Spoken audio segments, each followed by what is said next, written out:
There was a very strange atmosphere at Red Bull this morning, a very weird feeling going on. You know, people close to Christian had turned off their phones before the news was confirmed. When we asked for a comment as journalists from Red Bull, we were directed to their parent team and a contact I hadn't spoken to before in Austria. Um, and I believe that staff were told at Milton Keynes this morning, probably just before that the news started to ripple out into various journalists. Odd, it does seem very sudden because I was, you know, this just comes after Silverstone. I was at Silverstone. Max secures pole on Saturday. I saw Max, his dad Joss, and Christian all literally laughing and joking and smiling, walking from the motorhome to the car on that Saturday. Obviously, things flip on its head.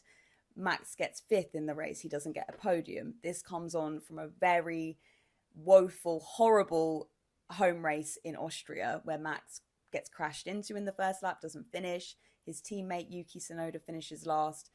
But again, there were smiles from Christian Horner there just before the Sunday, before the race, where he said that was a home race to forget. Before that, his wife, Jerry Halliwell, Spice Girls, and their kids, they were all in Austria. They were all smiling, looking close in the motorhome.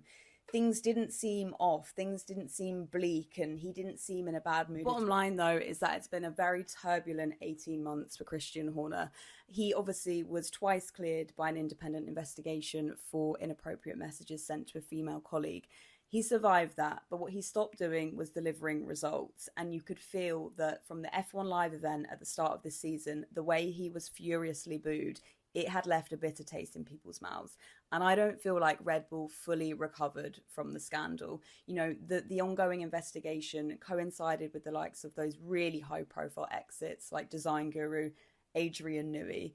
You know, that sent shockwaves through Red Bull and their car began to struggle. It really started struggling last season. It used to be the fiercest, fastest car on the grid 2 seasons ago. And now look at it.